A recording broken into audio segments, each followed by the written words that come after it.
Hello everyone होते हैं। तो आज हम लोग डिस्कस कर रहे हैं रिफ्रैक्शन ऑफ लाइट।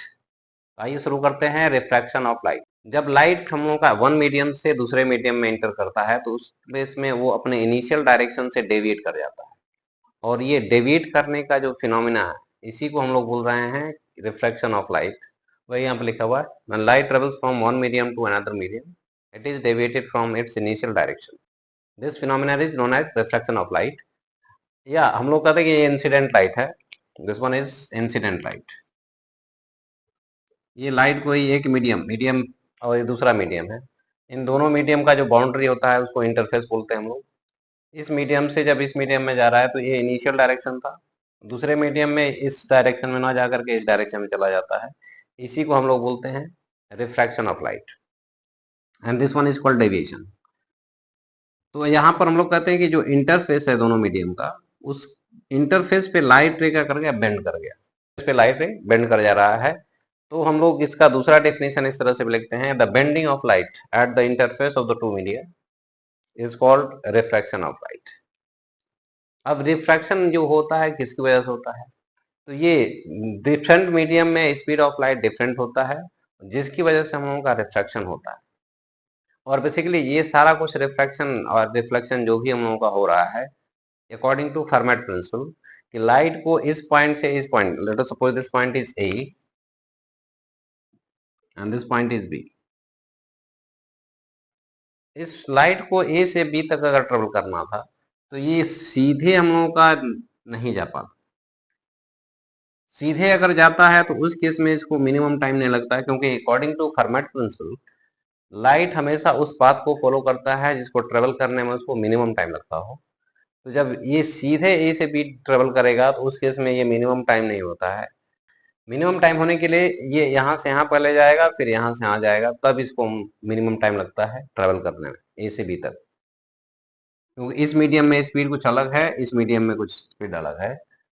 तो ये वाला जो टाइम है, let us suppose this point is P, तो ए से पी जाने का टाइम और पी से बी जाने का टाइम दोनों को सम करेंगे और फिर उसको मिनिमाइज करते हैं हम लोग। तो यही हम लोगों का लॉ ऑफ रिफ्रैक्शन निकल के आता है। अब ये दोनों मीडियम में स्पीड ऑफ लाइट अलग अलग, तो अलग अलग होने का रीजन क्या है, तो इन मीडियम का ऑप्टिकल डेंसिटी, इन दोनों मीडियम का ऑप्टिकल डेंसिटी अलग अलग होने की वजह से speed of light different medium में डिफरेंट हो जाता है, जिसकी वजह से हम लोगों का ये रिफ्रैक्शन हो रहा था। किसी मीडियम में लाइट का स्पीड जो डिफरेंट हो जाता है that is because of different optical density. तो ऑप्टिकल डेंसिटी डिसाइड करता है कि स्पीड ऑफ लाइट कितना होगा। तो उसी के बेसिस पे हम लोगों का यहाँ पर रिफ्रैक्टिव इंडेक्स डिसाइड किया जाता है, या रिफ्रैक्टिव इंडेक्स डिफाइन किया हुआ है। ये refraction occurs due to different speed of light in different medium and speed is different due to different optical density of the medium. अब यहाँ पर किसी मीडियम का जो ऑप्टिकल डेंसिटी कितना है उसका मेजरमेंट ये बताता है हम लोगों का रिफ्रैक्टिव इंडेक्स। तो बेसिकली रिफ्रैक्टिव इंडेक्स किसी मीडियम की ऑप्टिकल डेंसिटी का मेजरमेंट, वही हम लोगों का यहाँ पर लिखा हुआ है। रिफ्रैक्टिव इंडेक्स क्या है, तो the measure of optical density of medium is called its refractive index and it is defined as below। ये स्पीड और रिफ्रैक्टिव इंडेक्स इस तरह से डिफाइन किया हुआ है, speed of light in air और vacuum divided by speed of light in the medium. ये इस तरह से रिफ्रैक्टिव इंडेक्स हम लोगों का डिफाइन किया हुआ है, और इसको रिफ्रैक्टिव इंडेक्स को या तो म्यू और एन से डिनोट करते हैं हम लोग सिंबॉलिकली, और speed of light in air और वैक्यूम सी, और ये है, और ये speed of light in medium. तो ये रिफ्रैक्टिव इंडेक्स इस तरह से कुछ डिफाइन किया हुआ है।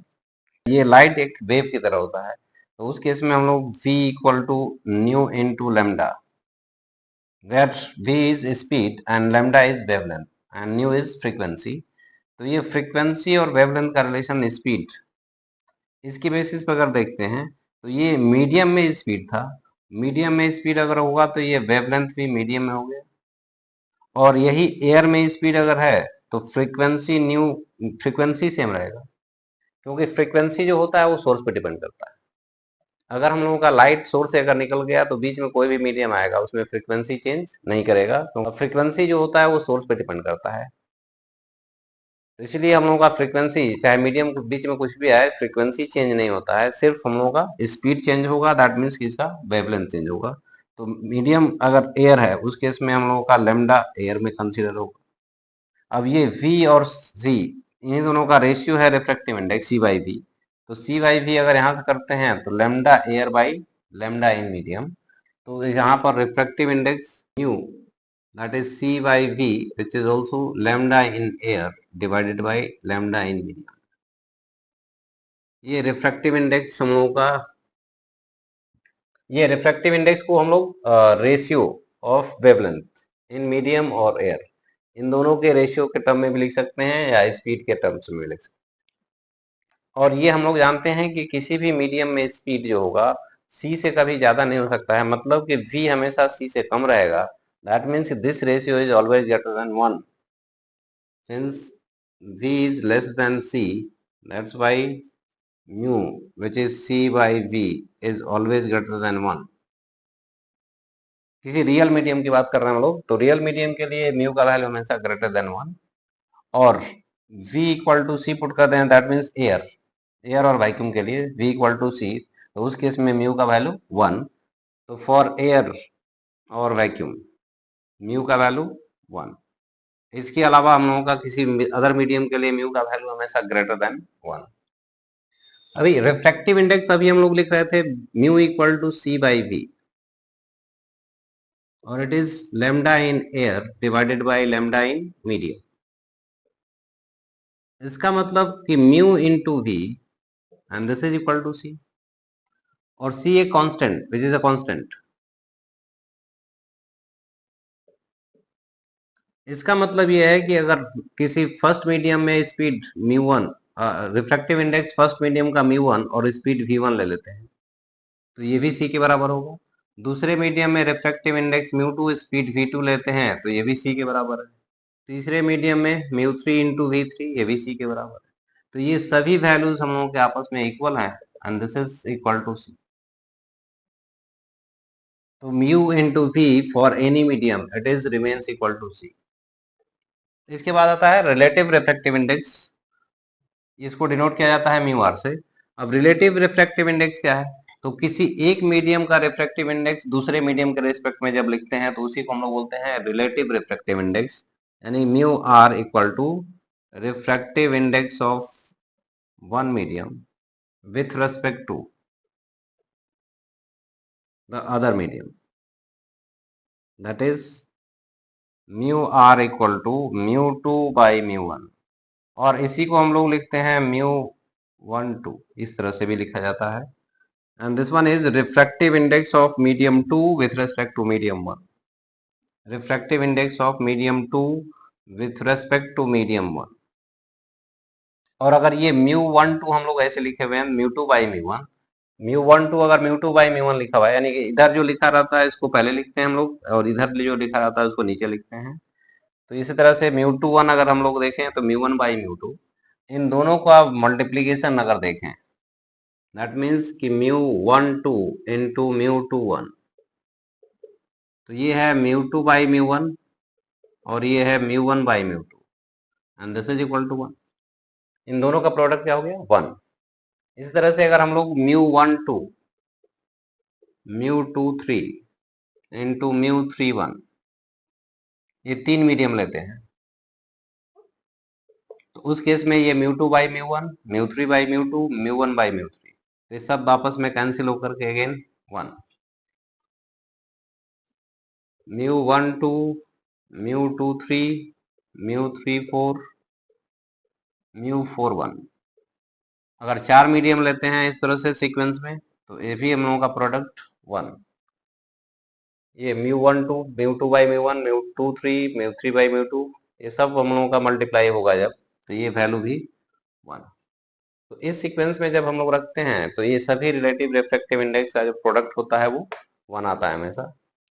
अब यहाँ रिलेटिव रिफ्रैक्टिव इंडेक्स μ2 बाई μ1, अब μ2 अगर ज्यादा होता है μ1 से, रिलेटिव रिफ्रैक्टिव इंडेक्स उस केस में ग्रेटर होगा। For μ2 greater than μ1, μr which is μ2 by μ1 is greater than 1। तो रिलेटिव रिफ्रैक्टिव इंडेक्स जो होता है वो 1 से बड़ा भी हो सकता है 1 से छोटा भी हो सकता है, लेकिन रिफ्रैक्टिव इंडेक्स जो मीडियम का होता है जिसको बोलते हैं एब्सोल्यूट रिफ्रैक्टिव इंडेक्स, और ये एब्सोल्यूट क्यों है? क्योंकि इसमें रेफरेंस हम लोग एयर और वैक्यूम को कंसीडर किए, तो इस केस में हम लोग कह सकते हैं कि ये मीडियम का एब्सोल्यूट रिफ्रैक्टिव इंडेक्स कहलाता है, और रिलेटिव हम लोगों का ग्रेटर देन 1 और लेस देन 1 हो सकता है। नेक्स्ट वन, और डेंसर एंड रेयरर मीडियम। कोई भी मीडियम हम लोगों का डेंसर और रेयरर, तो डेंसर और रेयरर कब कहलाता है? जब स्पीड ऑफ लाइट या स्पीड ऑफ वेव की बात करें अगर इन जनरल, तो स्पीड ऑफ वेव ये इस पे डिपेंड करता है, मीडियम डेंसर कहलाएगा और रेयरर कहलाएगा। अगर speed of wave in the medium greater है तो उस केस में हम लोग कहते हैं वो रेयरर मीडियम है, और अगर speed of wave in the medium smaller है तो उस केस में हम लोग कहते हैं डेंसर मीडियम। यानी कि डेंसर मीडियम होने पर स्पीड स्मॉलर होता है और रेयरर मीडियम होने पर स्पीड ग्रेटर होता है। तो लाइट का स्पीड जैसे एयर और वैक्यूम में सबसे ज्यादा हम लोगों का, लेकिन इसके अलावा और किसी मीडियम में अगर जाता है तो इसमें स्पीड कम हो जाता है। दैट मीन्स कि कोई भी अदर मीडियम की बात करेंगे तो वो वैक्यूम और एयर से हमेशा क्या है? Denser medium. लेकिन दो मीडियम में अगर कंपेयर करना है कौन डेंसर है तो कौन रेयरर है, उस केस में स्पीड हम लोगों का दोनों कंपेरिजन करना होगा। Speed of wave is greater for rarer medium and speed of wave is smaller for denser medium. For example अगर लाइट की बात करें तो लाइट, एयर और वाटर, इन दोनों में वाटर हम लोगों का डेंसर मीडियम है फॉर लाइट, लेकिन एयर हम लोगों का रेयरर मीडियम है। लेकिन साउंड वेव की अगर बात करते हैं तो साउंड का स्पीड वाटर में ज्यादा होता है एज कंपेयर टू एयर और वैक्यूम, तो इसलिए हम लोगों का साउंड वेव के लिए जो वाटर है वो रेयरर मीडियम होगा, और एयर और वैक्यूम जो होगा वो डेंसर मीडियम। ये लाइट वेव और साउंड वेव इन दोनों के लिए वाटर हम लोगों का डेंसर मीडियम और air rarer medium for light. Sound के लिए जस्ट अपोजिट, एयर में स्पीड कम होता है साउंड का, और वाटर में हम लोगों का साउंड का स्पीड ज्यादा हो जाता है। तो एयर हम लोगों का क्या हो गया? डेंसर मीडियम, और water rarer medium for sound wave. इसमें स्पीड ऑफ लाइट एयर में ज्यादा होता है, वाटर में कम होता है, तो वाटर का डेंसर मीडियम और ये rarer medium. Mu one is C divided by V one, mu two is C divided by V two. ये लाइट के लिए, फॉर लाइट, तो इस केस में हम लोग कहेंगे कि V1 अगर हम लोगों का ज्यादा है as compare to V2, V1 is greater than V2। अगर V1 ज्यादा है, mu one is less than mu two. अगर V1 ज्यादा होगा V2 से तो उस केस में म्यू1 हम लोगों का कम होगा, म्यू2 ज्यादा होगा। तो इस केस में हम लोग कहेंगे कि अब स्पीड V1 ज्यादा है, दैट मीन्स कि ये रेयरर मीडियम है और ये डेंसर मीडियम। तो लाइट के लिए डेंसर मीडियम का मतलब कि जिसका रिफ्रैक्टिव इंडेक्स ज्यादा है वो लाइट के लिए डेंसर मीडियम है। जिस मीडियम का रिफ्रैक्टिव इंडेक्स ज्यादा हो गया वो लाइट के लिए डेंसर मीडियम हो गया, और जिसका रिफ्रैक्टिव इंडेक्स कम होगा वो रेयरर मीडियम कहलाएगा फॉर लाइट। और आगे हम लोग जो भी डिस्कस करेंगे वो लाइट के बारे में ही, और ये म्यू के बेसिस पर ही बात कर रहे होंगे, इसलिए हम लोग म्यू के बेसिस पर डिसाइड करेंगे कि जो लाइट के लिए मीडियम डेंसर है या रेयरर है। इसके बाद आता है लॉ ऑफ रिफ्रैक्शन। रिफ्रैक्शन के भी कुछ लॉज होते हैं, जिसमें से फर्स्ट लॉ, सेकेंड लॉ। इसमें लॉज ऑफ रिफ्रैक्शन में इंसिडेंट लाइट, ये किसी फर्स्ट मीडियम में हम लोगों का लाइट इंसिडेंट हुआ और ये इंटरफेस दोनों मीडियम का, इस इंटरफेस पे रिफ्रैक्शन के बाद लाइट इधर चला गया, तो नॉर्मल से जितना एंगल इंसिडेंट रे का बनता है that is called angle of incidence. Refracted रे, इसको रिफ्रैक्टेड रे हम लोग बोलते हैं, और इसका नॉर्मल के साथ जितना एंगल बनता है that is called angle of refraction. तो ये angle of incidence, angle of refraction, incident ray, refracted ray, और ये नॉर्मल टू द इंटरफेस। तो फर्स्ट लॉ ये है कि तीनों incident ray, normal to the interface and refracted ray, ये तीनों हमेशा एक ही प्लेन में लाई करता है, just like laws of reflection में जो पढ़ रहे थे, ये तीनों हमेशा एक प्लेन में होता है, ये फर्स्ट लॉ कहलाता है। Second law which is called Snell's law. Snell's law क्या कहता है कि इसमें फर्स्ट मीडियम में नॉर्मल के साथ जो आई एंगल बना है उसका sine, divided by second medium में नॉर्मल के साथ जो एंगल बना है लाइट रे का उसका साइन, इन दोनों का रेशियो, इसमें inverse ratio of their refractive indices. तो sine I by sine R equal to mu two by mu one. तो sine I by sine R equal to mu two by mu one, और इसको mu one two लिख सकते हैं, और इसी को क्रॉस मल्टीप्लाई अगर कर लेते हैं तो it is mu one sine I equal to mu two sine R. That means कि इसका रिफ्रैक्टिव, इस मीडियम का refractive index into sine of this angle इसी मीडियम में, और equal to mu two into sine of this angle. तो जिस medium में हम लोगों का एंगल बन रहा था उसका साइन इंटू उसका रिफ्रैक्टिव इंडेक्स, ये हम लोगों का हर एक मीडियम के लिए क्या रहता है, कांस्टेंट रहता है फॉर लाइट। इसी में अगर हम लोग बहुत सारे मीडियम अगर कंसीडर करते हैं उस केस में, फॉर एग्जाम्पल अगर ये हम लोगों का 4 मीडियम इस तरह से है और इस तरह से लाइट हम लोगों का ट्रेवल कर रहा है, इस पहले वाले मीडियम में ये एंगल अगर थीटा 1 बोल देते हैं, फर्स्ट मीडियम में लाइट रे का नॉर्मल के साथ एंगल थीटा 1, सेकेंड मीडियम में थीटा 2, तो ये थीटा 2 हो गया, थर्ड मीडियम में थीटा 3, तो ये एंगल भी थीटा 3, और ये फोर्थ मीडियम में थीटा 4। किसी एक मीडियम में नॉर्मल जो होता है, नॉर्मल से हमेशा लाइट रे का जो एंगल बनेगा कहीं भी किसी भी पॉइंट पर, वो हमेशा सेम ही रहता है। इस मीडियम में अगर थीटा 3 है, इस मीडियम में अगर थीटा 3 है, तो उस केस में हर एक पॉइंट पर इसमें एंगल लाइट रे का थीटा 3 ही रहेगा नॉर्मल से। फर्स्ट मीडियम के लिए या यहाँ पर स्नेल्स लॉ अगर अप्लाई करेंगे तो mu 1 sine theta 1 equal to mu 2 sine theta 2। इसके लिए अप्लाई करते हैं mu 2 sine theta 2 equal to mu 3 sine theta 3। इसके लिए अप्लाई करेंगे mu 3 sine theta 3 equal to mu 4 sine theta 4, और ये सभी आपस में बराबर होंगे। तो mu 1 sine theta 1 equal to mu 2 sine theta 2 equal to mu 3 sine theta 3, and this is equal to mu 4 sin theta 4. That means कि mu into sin theta for any medium remains constant। किसी भी medium में mu into sin theta equal to constant for any medium। अब यहाँ पर अगर हम लोग कहें कि ये mu 4 और mu 1 सेम है, mu 1 और ये mu 4 दोनों इक्वल है, इसका मतलब ये इनको अगर इक्वेट करते हैं तो sin theta 1 equal to sin theta 4, that means कि थीटा 1 इक्वल टू थीटा 4। इसका मतलब ये है कि फर्स्ट मीडियम में जितना एंगल बनेगा लाइट रे का, फोर्थ मीडियम में भी उतना ही बनेगा अगर ये दोनों मीडियम सेम है। अगर ये एयर है ये भी एयर है, तो यहाँ जितना एंगल बनेगा वही सेम एंगल हम लोगों का लाइट रे का यहाँ बनेगा। दैट मीन्स कि इस मीडियम में इस और ये भी सेम मीडियम था, दोनों में लाइट रे का डायरेक्शन एक ही रहेगा, यानी पैरेलल ही रहेगा। तो सेम मीडियम में लाइट रे का डायरेक्शन हमेशा क्या रहता है, सेम रहता है। अब इसमें अभी हम लोग स्नेल्स लॉ अगर देख रहे थे, स्नेल्स लॉ के अकॉर्डिंग म्यू 1 साइन थीटा या I equal to mu 2 sine R, according to Snell's law. अब इसमें अगर आई बड़ा होगा तो उसका साइन भी बड़ा होगा। तो if I is greater than R, that means कि sine I is also greater than sine R, और साइन आई साइन आर से अगर बड़ा होगा, इसका मतलब mu 1 is less than mu 2। This implies that mu 1 is less than mu 2। That means कि हम लोगों का सेकेंड मीडियम जो है वो डेंसर है और फर्स्ट मीडियम क्या है, रेयरर मीडियम। तो सेकेंड मीडियम जो डेंसर मीडियम है उसमें एंगल हम लोगों का कम होगा, रेयरर मीडियम में एंगल ज्यादा बनेगा। दैट मीन्स कि अगर लाइट हम लोगों का रेयरर से डेंसर जाता है, ये एंगल ज्यादा है, मतलब ये रेयरर मीडियम, और ये एंगल कम है, that means this is denser medium. ये है रेयरर और ये है denser. Mu 1 mu 2 greater than mu 1। तो जब हम लोगों का जब लाइट रेयरर से डेंसर जाता है तब ये नॉर्मल की तरफ बेंड हो जाता है, और इस केस में जो डेविएशन होता है, डेविएशन का वैल्यू ये लिखते हैं हम लोग, this delta is I minus R.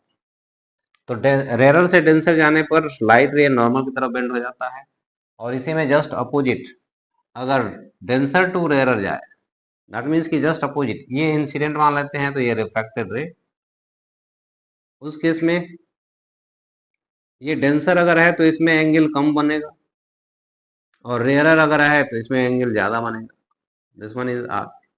तो इस केस में डेविएशन अगर देखें तो this one is deviation delta which is R minus I, और ये डेंसर मीडियम और ये है रेयरर म्यू 2, और ये है म्यू 1 ग्रेटर देन म्यू 2। तो कंक्लूजन ये है इसमें, रेयरर मीडियम में जो एंगल हम लोगों का लाइट रे का बन रहा था वो लार्जर बनेगा, और डेंसर मीडियम में स्मॉलर एंगल, यहाँ पर भी देख सकते हैं, यहाँ पर भी देख सकते हैं। तो इस केस में जब डेंसर से रेयर जाता है, it will bend away from the normal, rarer से डेंसर जाएगा, it will bend towards the normal. ये नेक्स्ट कॉन्सेप्ट इसमें हम लोगों का कि बहुत सारे अगर मीडियम है जिसमें हम लोगों का रिफ्रैक्टिव इंडेक्स किसी ऑर्डर में इंक्रीज हो रहा है या डिक्रीज हो रहा होगा, तो जैसे यहाँ पर बहुत सारे मीडियम है, उसमें इस डायरेक्शन में रिफ्रैक्टिव इंडेक्स इंक्रीज कर रहा है, उस केस में अगर यहाँ से कोई लाइट रे इंटर करता है, तो ये इधर रेयरर मीडियम, इधर डेंसर मीडियम, तो रेयरर मीडियम में हमेशा एंगल जो नॉर्मल के साथ बनेगा वो ज्यादा रहेगा, और डेंसर मीडियम में हमेशा कम रहेगा। तो ये रेयरर मीडियम हो गया, और इधर हमेशा हर एक डेंसर मीडियम बनता गया। तो यहाँ पर हम लोगों का सबसे पहले लाइट रे थोड़ा सा बेंड होगा, उसके बाद फिर थोड़ा सा और बेंड होगा, फिर थोड़ा सा बेंड होगा। इस तरह से हर एक नेक्स्ट मीडियम में हम लोगों का नॉर्मल की तरफ बेंड होता जाएगा, और इस तरीके से हम लोगों का लाइट रे अब स्ट्रेट जाने के बजाय एक कर्व पाथ, और अगर कंटिन्यूअसली ये इंक्रीजिंग होगा तो this will be a smooth curve. अगर ये कंटिन्यूअस वे में इंक्रीज करेगा तो ये स्मूथ कर्व बनेगा हम लोगों का लाइट रे का, और ये इस तरह से बेंड होगा। यहाँ पर इस डायरेक्शन में अगर रिफ्रैक्टिव इंडेक्स क्या कर रहा है, डिक्रीज कर रहा है ऊपर की तरफ, तो अब ये डेंसर मीडियम, इधर रेयरर मीडियम, तो ये हमेशा किसी स्मॉल एंगल पर अगर लाइट रे इंसिडेंट होता है डेंसर मीडियम में, तो उस केस में ये हमेशा नॉर्मल से अवे बेंड होता जाएगा, ये फिर इधर ऐसे।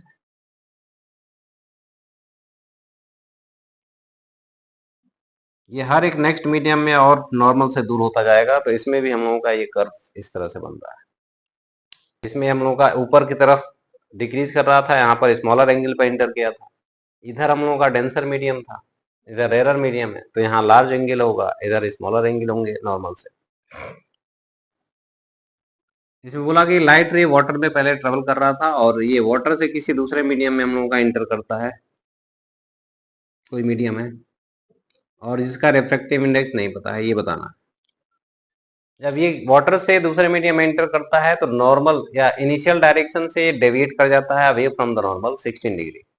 तो 16 degree away from the normal जब डेविएट कर गया तो ये 37 है ये, और ये 16 डिग्री और डेविएट कर गया, तो एंगल ऑफ रिफ्रैक्शन हम लोग का 53 डिग्री। तो उस केस में हम लोग कह सकते हैं कि स्नेल्स लॉ जब यहाँ अप्लाई करते हैं तो mu W into sine I equal to mu into sine R, and this one is 4 by 3 sin 37 mu into sin 53 degree, क्योंकि ये total 53, 4 by 3 into sin 37 is 3 by 5 which is mu into 4 by 5, sin 53 4 by 5, 3 3 cancel, ये 4 by 5 4 by 5 cancel, that means कि mu equal to 1, that means कि ये जो दूसरा medium दिया गया है वो एयर मीडियम और वैक्यूम। ये नेक्स्ट क्वेश्चन एक और, इसमें बोला गया कि angle of incidence is double the angle of refraction, तो उस केस में इसमें रिलेटिव रिफ्रैक्टिव इंडेक्स कितना है ये हमको बताना है। तो यहाँ पर relative refractive index sine 2 theta which is mu 1 times into mu 2 into sine theta, that means कि म्यू 1 इंटू साइन 2 थीटा को 2 sine theta into cos theta, mu 2 sine theta, sine theta cancel हो गया, तो यहाँ से mu 1 by mu 2 और mu 2 by mu 1, mu 2 by mu 1 is 2 cos theta, इसको हम लोग रिलेटिव रिफ्रैक्टिव इंडेक्स बोल सकते हैं, या म्यू 1 बाई म्यू 2 लिखना चाहें तो 1 बाई 2 कॉस थीटा। और इसी में अगर पूछ लिया जाए कि tan थीटा का वैल्यू बताइए, तो tan थीटा अगर हम लोग देखें, tan थीटा का वैल्यू कितना है, ये अगर पूछ लिया कि अगर ये एंगल 2 थीटा है, ये थीटा है, और ये मीडियम म्यू 1 म्यू 2, तो उस केस में tan थीटा का वैल्यू कितना है ये हमको फाइंड आउट करना है। तो यहाँ से cos थीटा का वैल्यू आ गया, तो cos थीटा का value it is mu 2 divided by 2 times mu 1, this implies that sin theta का वैल्यू, अब ये cos थीटा होता है बेस बाय हाइपोटेन्यूज, ये बेस हो गया, ये हाइपोटेन्यूज, तो उस केस में हम लोगों का साइन थीटा परपेंडिकुलर हाइपोटेन्यूज और ये बेस, तो 2 म्यू 1 का स्क्वायर माइनस म्यू 2 का स्क्वायर, ये हो गया perpendicular divided by hypotenuse is 2 mu 1, ये साइन थीटा हो गया। This implies that tan theta is perpendicular by base, that means 4 mu 1 square minus mu 2 square under root divided by base is mu 2,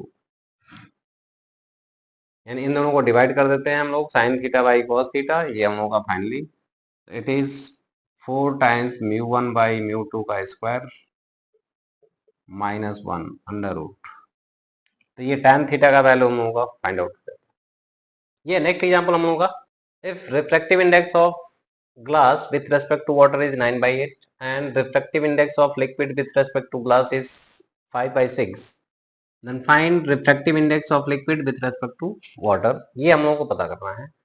that means कि refractive index of glass with respect to water, refractive index of glass with respect to water, which is mu g divided by mu w, and this is given to you 9/8। दूसरा दिया गया है refractive index of liquid with respect to glass, refractive index of liquid with respect to glass is refractive index of liquid by refractive index of glass, ये दिया है 5/6। हमको पता करना है रिफ्रैक्टिव इंडेक्स लिक्विड का with respect to water, liquid with respect to water, which is mu L divided by mu W. अब ये mu G by mu W दिया है, म्यू एल बाई म्यू जी दिया हुआ है, इसमें म्यू जी डिवाइड कर ले, मल्टीप्लाई कर ले अगर, तो mu L by mu G, यानी लिक्विड का ग्लास के रेस्पेक्ट में, into mu G divided by mu W, mu G को एडजस्ट किया गया, मल्टीप्लाई और डिवाइड कर ली, तो mu L by mu G, mu L by mu G का वैल्यू कितना दिया हुआ है 5/6, तो this one is 5/6 into mu G by mu W is 9/8, 45 divided by 48। Finally liquid का विथ रेस्पेक्ट टू वाटर, या वाटर का लिक्विड के रेस्पेक्ट में जस्ट इनवर्स कर देंगे, 48/45 और 15/60। ये दूसरा एग्जांपल हम लोग का, लाइट रे is incident on a medium at an angle 60 degree if speed of light in the medium is 1.732 into 10 power 8 meter per second, then find angle of deviation of the light ray। यहाँ पर ये light रे किसी medium पे incident हुआ, इसमें speed, light का speed medium में दिया गया है, तो यहाँ पर रेयर टू डेंसर जब जाएगा तो ये नॉर्मल की तरफ बेंड होगी, let us suppose this is R, तो उस केस में डेविएशन का वैल्यू हम लोग कितना हो गया, this one is deviation, this deviation delta is I minus R, और आई का वैल्यू 60। अब आर अगर पता हो जाए तो हम लोगों का डेविएशन मिल जाएगा। आर का वैल्यू पता करने के लिए हम लोगों का स्नेल्स लॉ से, अब स्नेल्स लॉ अप्लाई होने के लिए इस रिफ्रैक्टिव इंडेक्स इसका होना चाहिए, तो रिफ्रैक्टिव इंडेक्स म्यू क्या होता है, speed of light c divided by v, and this one is 3 into 10 to the power 8 meter per second, which is 1.732 into 10 to the power 8, and this one is nothing but √3, so 3 divided by √3, or it is √3,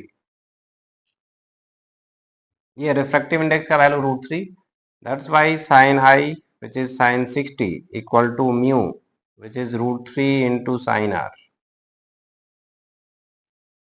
तो sin R का value ये √3/2, √3 cancel and it is 1/2, this implies that R equal to 30 degree.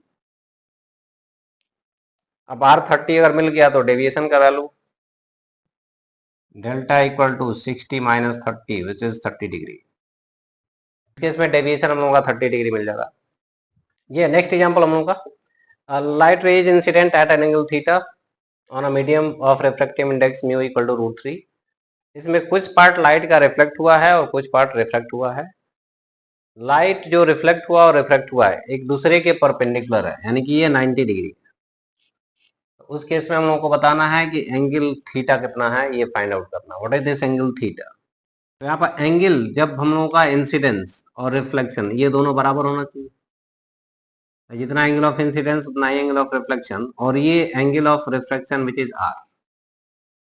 तो अब ये theta 90 और are ये तीनों मिलके 180 होना चाहिए। इसका मतलब थीटा प्लस आर का वैल्यू 90 डिग्री, तो theta plus R equal to 90 degree. This implies that R equal to 90 minus theta. Snell's law अगर अप्लाई करते हैं यहाँ पर, तो sine theta equal to mu into sine R. Sine theta equal to mu is √3 और ये है sine 90 minus theta, R का वैल्यू। तो sine 90 minus theta is cos theta. Cos theta इधर आकर डिवाइड हो गया तो tan थीटा का value √3 and this implies that theta equal to 60 degree. यहाँ थीटा का वैल्यू 60 डिग्री हम लोगों का फाइनली। ये नेक्स्ट एग्जांपल हम लोगों का, there is a pole inside water, और वाटर कुछ हाइट तक फिल किया गया है। इसमें पोल का height AB is the pole, इसका हाइट कैपिटल H दिया गया है और इसमें स्मॉल h हाइट तक वाटर फिल किया हुआ है, और लाइट सन से हम लोगों का इंसिडेंट हो रहा है वर्टिकल से थीटा एंगल पर। तो ये बताना है कि इस पोल का जो शैडो बनेगा at the base of water, उसका लेंथ कितना है, ये हम लोगों को फाइंड आउट करना है। वाटर बेस पर शैडो इस पोल का कहाँ तक हम लोगों का फॉर्म हो रहा है। तो शैडो बनने का मतलब ये है कि लाइट रेज जो भी आ रही होंगी, अगर इस पोल के द्वारा लाइट रेज ब्लॉक कर दी जाती हैं तो वही हम लोगों का शैडो का फॉर्मेशन करती हैं। यानी शैडो कास्ट उसी की वजह से होता है जो लाइट ब्लॉक हो जाती हैं, और जो लाइट हम लोगों के आगे बढ़ जाएंगे उसकी वजह से हम लोगों का शैडो नहीं बन रहा है। तो शैडो बनने का कंडीशन भाई, सबसे टॉप मोस्ट पॉइंट, ये सबसे टॉप मोस्ट पॉइंट जो पोल का है, उस पॉइंट को ग्रेज करते हुआ कोई लाइट रे अगर हम लोग ड्रॉ करते हैं, ये टॉप मोस्ट पॉइंट को जस्ट ग्रेज करता हुआ लाइट रे, लेकिन अगर ये वाटर नहीं होता तब ये सीधे जाता है यहाँ तक, और इसके नीचे वाले जितने भी लाइट रेज होंगी वो इस पोल के द्वारा ब्लॉक कर दी जाएंगी। मतलब यहाँ से लेके यहाँ तक इसका शैडो बन रहा होता पोल का। लेकिन अगर ये वाटर यहाँ पर आ गया तो इस केस में अब लाइट रे यहाँ से रिफ्रैक्ट होकर वाटर में जाएंगे, क्योंकि अब सीधा तो जाएंगे नहीं, सेम मीडियम नहीं है। तो ये रिफ्रैक्शन के बाद कुछ इस तरह से जाएंगे। अब ये डायरेक्ट इस लाइन पर ना जा करके इस लाइन पर जाएंगे रिफ्रैक्शन के बाद, तो ये यहाँ तक पहुंच पाएंगे। तो इसके नीचे वाले जितनी भी रे होंगी इसके पहले लाइट इंसिडेंट हो रहे होंगे, और इसके ऊपर वाली रेज इसके आगे पहुंचती जाएंगी। दैट मीन्स कि this is the length of shadow. Length of shadow यही हम लोगों का बनेगा। तो इसके लिए सबसे पहले कि यहाँ पर ये जो लेंथ है ये फाइंड आउट करना है, तो यहाँ पर लॉ ऑफ रिफ्रैक्शन होल्ड करेगा। यहाँ से नॉर्मल अगर ड्रॉ करते हैं तो दिस एंगल इज थीटा, ये थीटा एंगल था तो ये एंगल भी थीटा हो गया, ये एंगल थीटा हो गया। This angle is R, angle of refraction. This height is small h। ये नेक्स्ट डायग्राम होगा इसमें। तो यहाँ से ये लाइट रे इंसिडेंट हुआ थीटा एंगल पर, और यहाँ से रिफ्रैक्शन के बाद इस पॉइंट तक पहुंच रहा है। दैट मीन्स कि यहाँ से लेके यहाँ तक ये लेंथ ऑफ शैडो हम लोगों का लाएगा। तो ये लेंथ और ये लेंथ अगर हम लोग फाइंड आउट कर लेते हैं, इन दोनों को ऐड कर देंगे। This one is x1 and this one is x2। तो x1 का वैल्यू इस वाले ट्रायंगल में अगर देखें तो ये भी हम लोगों का x1 हो गया। तो इस ट्रायंगल से ये h minus capital H minus small h, और ये x1, तो tan थीटा का value x1 by this value. That means कि x1 का value capital H minus small h into tan theta. उसी तरह से इस x2 का वैल्यू इस ट्रायंगल में अगर देखें तो tan r equal to x2 by this height which is small h। तो x2 is small h tan r। अब ये r हमको दिया नहीं था, थीटा दिया हुआ है, r नहीं दिया हुआ है। तो r का वैल्यू अगर सॉल्व करना है तो यहाँ स्नेल्स लॉ अप्लाई कर सकते हैं। Since sine theta equal to mu w into sine r, that's why sine r is sine theta divided by mu w। और साइन r का वैल्यू अगर ये है, this is perpendicular and this one is hypotenuse, तो यहाँ से tan r का value, तो बेस कितना हो गया, mu w square minus sine square theta which is base. तो tan r का वैल्यू यहाँ से perpendicular which is sine theta divided by base is mu W square minus sine square theta. ये tan r का value मिल गया। तो length of shadow कितना हो गया x1 plus x2। That's why L equal to x1 plus x2 and this x1 is capital H minus small h tan theta plus x2 is h tan r small h tan r। tan r का value ये लिखा हुआ है sine theta divided by under root mu W square minus sine square theta. ये है length of shadow. This is the length of shadow of this pole at the water base. ये next example हम लोगों का एक observer है यहाँ पर जो कि पिन होल के थ्रू देख पा रहा है, और जब पिन होल के थ्रू देखता है तो इस बीकर में एक रॉड है जिसका हाइट h। जब ये बीकर एम्प्टी है उस केस में ये ऑब्जर्वर इसके टॉप पॉइंट को देख पा रहा है एट दिस पॉइंट। लेकिन जब इसी को हम लोग लिक्विड से फिल कर देते हैं, when it is filled with a liquid up to height 2h, इसमें लिक्विड फिल कर दिया गया है 2h हाइट तक, मतलब यहाँ कहीं, तो उस केस में ये ऑब्जर्वर सेम पिन होल के थ्रू जब देखता है तो ये बॉटम मोस्ट पॉइंट को देख पा रहा है। Let us suppose this point is A and this point is B. यानी कि इनिशियली ये ए पॉइंट को देख पा रहा था, जब लिक्विड फिल हो जाता है तो ये बी पॉइंट को देख पा रहा है। दैट मीन्स कि अब ये बी पॉइंट से लाइट रे चल के इस पॉइंट पर रिफ्रैक्ट होकर के इसी लाइन पर गए होंगे, क्योंकि जब लाइट रे इस लाइन पे चल के जाएंगे ऑब्जर्वर तक तभी देख पाएगा वो। तो उस केस में यहां से लाइट रे इस पॉइंट तक इंसिडेंट हुआ, ये जब यहाँ पर फिल कर दिया गया तो यहाँ से लाइट रे चल के और इस पॉइंट पर रिफ्लेक्ट हुआ और फिर ये ऑब्जर्वर तक पहुंचा, क्योंकि एयर में जब चलेगा तो इसी लाइन पे पहुंचना चाहिए, तभी हम लोगों का वो ऑब्जर्वर तक पहुंच पाएगा। तो इस केस में हम लोगों का लिक्विड का रिफ्रैक्टिव इंडेक्स कितना था ये हम लोगों को फाइंड आउट करना है। जो लिक्विड लेवल है ये 2h हाइट तक और इसका डायमीटर भी 2h है। ये 2h हाइट तक लिक्विड फिल किया गया है और बीकर का डायमीटर 2h और हाइट इसका 3h है। इसका मतलब यहां से लेके यहां तक ये 2h हुआ और ये 2h। That means this angle is 45 degree, और ये एंगल अगर 45 होगा तो ये एंगल भी 45 डिग्री। और लेट अस सपोज कि इस केस में ये हम लोगों का नॉर्मल था, नॉर्मल से ये एंगल आई हो गया। तो अब इस केस में I sine I into mu equal to sine R into 1 Snell's law से, म्यू इंटू साइन आई। इस वाले ट्रायंगल में अगर साइन आई का वैल्यू लिखें तो this one is perpendicular and this one is hypotenuse. Perpendicular इसमें कितना हो गया h। बाय द वे ये h कैसे हुआ, क्योंकि ये मिड पॉइंट है, ये हाइट h, ये हाइट 2h। तो जब यहां से यहां ज्वाइन करेंगे तो ये h हाइट इसका मिड है, तो इसका मतलब ये जो लाइन हम लोगों का मिलेगा इसके मिड पॉइंट पर ही मिलेगा। तो ये हम लोगों का h हो गया, इधर भी h हो गया। तो ये h और ये हो गया है 2h। तो 2h का स्क्वायर प्लस h का square, h square plus 2h square, जी हम लोगों का दिख रहा है, दिस इज हाइपोटेन्यूज। तो हाइपोटेन्यूज का वैल्यू कितना हो गया √5 इंटू h। तो साइन आई का value perpendicular which is h divided by √5h। This one is sine I and this is 1/√2। तो यहां से म्यू का वैल्यू आ गया 5 divided by 2 over √5/√2, that is 5/2 over root. ये नेक्स्ट एग्जांपल हम लोगों का एक ग्लास स्फीयर है। इस ग्लास स्फीयर का एक diameter A B, point A पर एक लाइट रे इंसिडेंट होता है 60 डिग्री पर। नॉर्मल इस पॉइंट पर नॉर्मल अगर देखेंगे तो हमेशा सेंटर से पास करेगा, यानी कि डायमीटर जो भी है हम लोगों का नॉर्मल ही है इस सरफेस पर। तो नॉर्मल से 60 डिग्री पर एंगल, तो 60 डिग्री पर इस पॉइंट पर हम लोगों का इंसिडेंट हुआ लाइट रे, और इस ग्लास स्फीयर को किसी something different point, let us suppose this is point P, इस ग्लास स्फीयर को पी पॉइंट पर लीव करता है। और जब ये ग्लास स्फीयर को लीव करता है तो उस केस में जो लाइट बाहर निकलता है वो ए बी के पैरेलल हो जाता है। दैट मीन्स कि इमर्जेंट लाइट, इसको हम लोग इमर्जेंट लाइट बोलते हैं, ये इंसिडेंट लाइट है।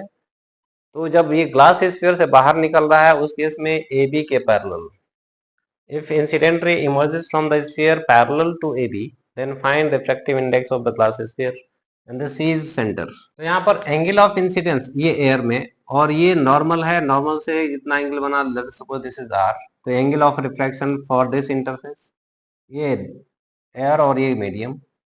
उसके बाद इस पॉइंट पर जब इंसिडेंट होगा तो यहाँ पर नॉर्मल अगर ड्रॉ करते हैं तो सी से ही पास करेगा, तो नॉर्मल से जितना एंगल, अब ये मीडियम में इंसिडेंट एंगल हुआ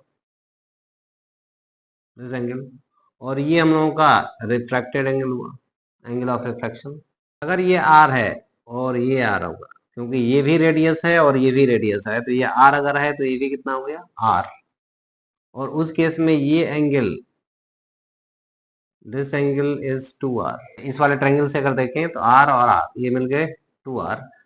अब ये हम लोगों का लाइन जो है यानी emergent ray parallel to A B है और ये एक ट्रांसवर्स लाइन है, तो ये एंगल भी कितना हो गया 2r। अब यहाँ पर हम लोग स्नेल्स लॉ अगर अप्लाई करते हैं तो 1 इंटू साइन 60, तो sine 60 equal to mu into sine R, और यहाँ पर अगर अप्लाई करते हैं तो mu sine R equal to 1 into sine 2r, and this is 1 into sin 2r. Mu sin r equal to 1 into sin 2r. ये 2r 60 के बराबर हो गया। This imply that 2r equal to 60 degree. That means कि यहाँ अगर 60 और r बनेगा तो यहाँ पर भी r और 60 बनेगा, क्योंकि यहाँ पर भी दोनों वही सेम मीडियम है, यहाँ पर भी दोनों वही सेम मीडियम है। तो यहाँ से r का value 30 degree, that's why sin 60 equal to mu sine 30। म्यू का वैल्यू फाइनली √3/2 और ये 1/2, 2 कैंसिल, तो ये हो गया √3। रिफ्रैक्टिव इंडेक्स ग्लास स्फीयर का √3। तो रिफ्रैक्शन का जो भी कॉन्सेप्ट पढ़ रहे थे उस पर बेस्ड कुछ एग्जांपल्स हम लोग के। इसके बाद देखने वाले हम लोग क्रिटिकल एंगल और टोटल इंटरनल रिफ्लेक्शन।